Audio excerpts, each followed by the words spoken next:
Hello and dear students. मेरा नाम आशीष कुमार मंत्री है और मैं गवर्नमेंट पॉलिटेक्निक कॉलेज चित्तौड़गढ़ में इलेक्ट्रिकल इंजीनियरिंग डिपार्टमेंट में पढ़ाता हूँ। आज का हमारा टॉपिक और सब्जेक्ट कोड है हमारा ME 207, जिसका यूनिट नंबर है 11 और टॉपिक है स्नबर सर्किट। तो आज हम पढ़ेंगे स्नबर सर्किट के बारे में। स्नबर सर्किट के बारे में पहले स्टार्ट करने से पहले मैं कुछ DV/DT प्रोटेक्शन या SCR के बारे में कुछ बोलना चाहूँगा। SCR एक 3 टर्मिनल डिवाइस है, एक एनोड, एक कैथोड और एक गेट टर्मिनल। SCR को ऑन करने के लिए हम गेट सिग्नल के द्वारा इसको फायरिंग करते हैं या इसको गेट सिग्नल देते हैं, जिसके कारण एक पर्टिकुलर वैल्यू ऑफ करंट, जिसको बोलते हैं पर लेचिंग करंट, अगर उसके ऊपर करंट चली जाती है तो उस टाइम पे अपना SCR ऑन हो जाता है। उससे पहले SCR फॉरवर्ड ब्लॉकिंग मोड में काम करता है, और जब लेचिंग करंट से ऊपर चला जाता है या at latching current SCR starts conducting, और उसके बाद SCR कौन सी कंडीशन में आ जाता है? फॉरवर्ड कंडक्शन मोड में। अगर हम रिवर्स वोल्टेज लगाते हैं तो SCR रिवर्स डायरेक्शन में ऑपरेट नहीं होता है, क्योंकि SCR हाफ साइकिल को कंट्रोल कर सकता है AC के। ठीक है, तो अपने को पता चल गया कि हम गेट सिग्नल के द्वारा सिलिकॉन कंट्रोल रेक्टिफायर को फायर करते हैं या स्टार्ट करते हैं।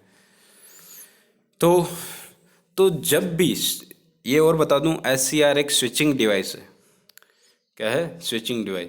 तो जब भी SCR स्विचिंग ऑपरेशंस करती है या when the SCR undergoing switching operation, जब स्विचिंग ऑपरेशन होते हैं SCR में, तब SCR को हाई इलेक्ट्रिकल स्ट्रेस का सामना करना पड़ता है। अब ये हाई इलेक्ट्रिकल स्ट्रेस में भी DV/DT स्ट्रेस हो सकता है, और में भी और वोल्टेज जो कि SCR के क्रॉस आता हो। कहने का मतलब है, अगर rate of rise of suddenly applied voltage across SCR is high, मतलब जो rate of rise of suddenly applied voltage मतलब DV/DT रेट है जो SCR के अक्रॉस बहुत ज़्यादा हाई है, तो उससे क्या होगा कि SCR ऑन हो सकता है, और इस तरह के ऑन होने के फिनोमिना को हम बोलते हैं DV/DT टर्न ऑन। बात समझ में आई कि जब सडन वोल्टेज लगता है और जब rate of rise of voltage है वो इतने हाई होती है कि जिसके कारण SCR टर्न ऑन हो जाता है। तो इस तरह के जो टर्न होने के प्रोसेस को हम बोलते हैं DV/DT टर्न ऑन। तो इस तरह के प्रोसेस से हमको बचना है, क्योंकि इसके कारण क्या हो सकता है, SCR सर्किट है उसका फेल्स ऑपरेशन हो सकता है। हम बिना चाहे वो सर्किट ऑन हो सकता है, हमारे चाहे या ना चाहने से पहले ही। ठीक है, तो इस फेल्स ऑपरेशन को रोकने के लिए हम क्या कर सकते हैं, एक स्नबर सर्किट यूज करते हैं, जो क्या करता है कि जो DV/DT रेट है उसको बहुत ज़्यादा होने से बचाता है, कम करता है। तो इसके लिए अपन एक स्नबर सर्किट यूज़ करते हैं। वो स्नबर सर्किट करते हैं जो भी डिवाइस है उसके पैरेलल में लगाते हैं। डिवाइस क्या है अपनी? SCR की प्रॉब्लम है ना, तो SCR के पैरेलल में ये सर्किट आएगा। ठीक है, तो स्नबर सर्किट क्यों यूज करते हैं? क्योंकि लार्ज DV/DT हम रोकना चाहते हैं SCR के अक्रॉस, क्योंकि अगर नहीं रोकेंगे तो SCR का फेल्स ऑपरेशन हो जाएगा और हमारे बिना चाहे सर्किट ऑन हो सकता है।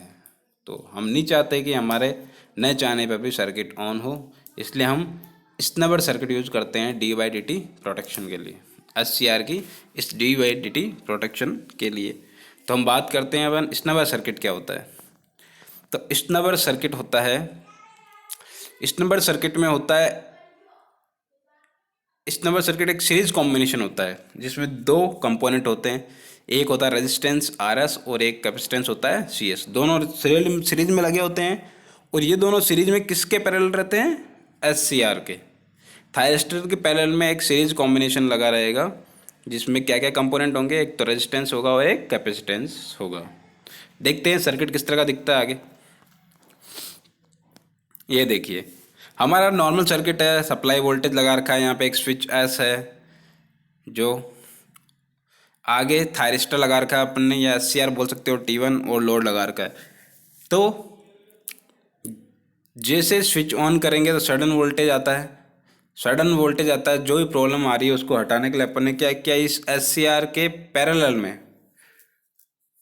एक स्टैंडर्ड सर्किट लगा दिया, जिसमें सीरीज में दो कंपोनेंट है, एक कैपेसिटर और एक रेजिस्टेंस, दोनों हैं। अब क्या होगा देखिए, जब भी हम स्विच को क्लोज करेंगे तो एकदम से एक सडन वोल्टेज किसके अक्रॉस आएगा, इस सर्किट के अक्रॉस एक सडन वोल्टेज आ जाएगा। और जब भी सडन वोल्टेज आता है तो कैपेसिटर किस तरह से बिहेव करता है, शॉर्ट सर्किट की तरह। तो देखिए जब स्विच क्लोज होगा तो सर्किट क्या बनेगा, Vs, क्योंकि कैपेसिटर शॉर्ट सर्किट की तरह बिहेव करेगा तो Vs स्विच, फिर ऊपर की तरफ Rs कैपेसिटर शॉर्ट सर्किट, फिर नीचे फिर लोड। तो इस तरह से सर्किट में चलेगी करंट। तो जब भी सडन वोल्टेज अप्लाई होगा तो कैपेसिटर तो शॉर्ट सर्किट की तरह बिहेव करेगा, और अगर शॉर्ट सर्किट की तरह बिहेव करेगा तो उस समय थायरिस्टर या SCR के अक्रॉस वोल्टेज कितना आएगा, 0। अब जैसे जैसे सर्किट में करंट चलेगी, ठीक है, तो उससे क्या होगा, कैपेसिटर के अक्रॉस वोल्टेज बिल्डअप होना स्टार्ट हो जाएगा। धीरे धीरे टाइम के साथ कैपेसिटर के अक्रॉस वोल्टेज बिल्डअप होना स्टार्ट होगा, और कौन से रेट से, एकदम स्लो रेट ऑफ d/dt। और ये रेट जो मैक्सिमम d/dt रेट है एक SCR की, उससे ये कम होगी, उससे कम होगी। तो इस तरह से ये d/dt प्रोटेक्शन प्रोवाइड करता है स्टैंडर्ड सर्किट, और फेल्स ऑपरेशन को रोकता है SCR के। तो ये है स्टैंडर्ड सर्किट का फ़ायदा। क्योंकि क्या होगा, जब एक particular amount of voltage buildup हो जाएगा इसके अक्रॉस CS, मतलब कैपेसिटर के अक्रॉस, तब एक तरह से ये एक नॉर्मल सर्किट हो जाएगा। किस तरह से, और SCR बाद में ऑन हो जाएगा। तो इसमें d/dt वाली रेट की जो प्रॉब्लम आ रही थी वो अब नहीं आएगी। तो यहाँ पे एक क्वेश्चन अराइज होता है कि जब सारा काम कैपेसिटर से काम हो रहा है तो यहाँ पे रेजिस्टेंस की क्या ज़रूरत पड़ गई, ये RS जो सीरीज में रेजिस्टेंस लगा रहे हैं इसकी क्या ज़रूरत पड़ गई। तो इसकी ज़रूरत के लिए हमें समझना पड़ेगा। देखिए कि जब स्विच अपन क्लोज करते हैं तो क्या होता है, स्विच क्लोज करते हैं तो एक सर्किट बनता है, वोल्टेज सप्लाई, फिर स्विच, फिर ये ऊपर वाला सर्किट CS लोड, इस तरह से। तो जब वोल्टेज बिल्डअप हो जाता है कैपेसिटर के अक्रॉस, तो जब SCR ऑन होता है, SCR ऑन होता है तो एक अलग सर्किट बन जाता है ऊपर की तरफ, ये CS और थायरिस्टर। तो क्या होगा, एक कैपेसिटर से एक डिस्चार्ज करंट चलेगी, वो डिस्चार्ज करंट की वैल्यू क्या होगी, वोल्टेज अक्रॉस CS VS आ गया, अपॉन रेजिस्टेंस ऑफ इन दोनों का, थायरिस्टर का रेजिस्टेंस और कैपेसिटर का रेजिस्टेंस।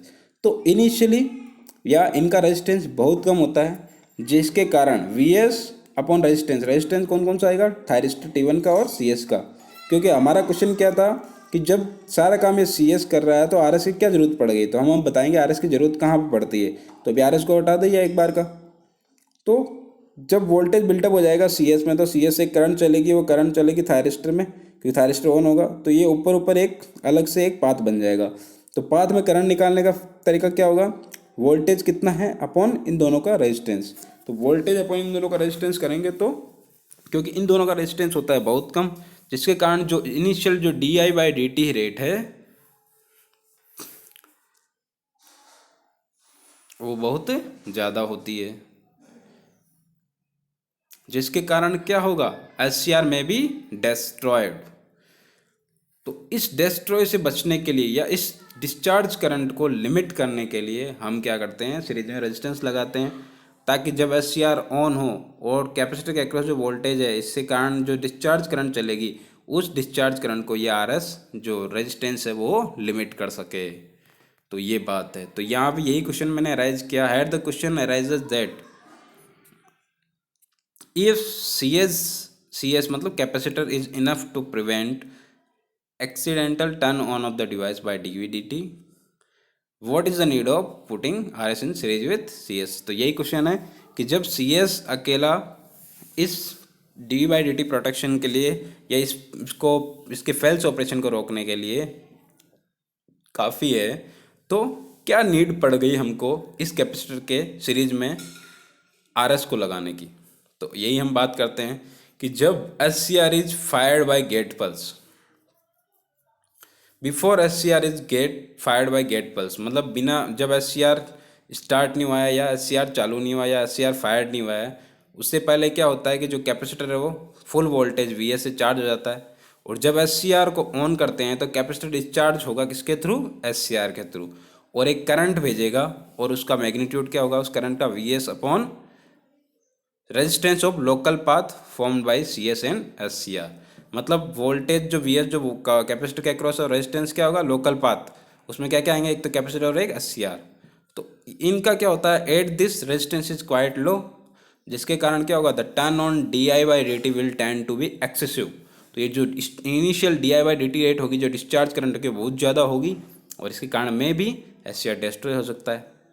तो इस एस सी आर को डिस्ट्रॉय होने से बचाने के लिए या डिस्चार्ज करंट को लिमिट करने के लिए हमने क्या किया है, इस जो कैपेसिटर है सी एस, इसके सीरीज में क्या लगाया है, रेजिस्टेंस इन सीरीज। तो ये बात है कि हमने क्यों ये किया है। तो आप लोगों को समझ में आ गया इस नंबर सर्किट क्या होता है, इस नंबर सर्किट में हम क्या लगाते हैं, किस तरह से ये प्रोटेक्ट करता है अपने को। ठीक है, ये इस तरह से।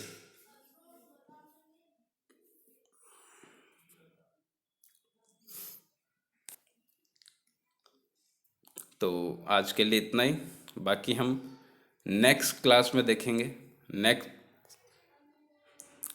ठीक है।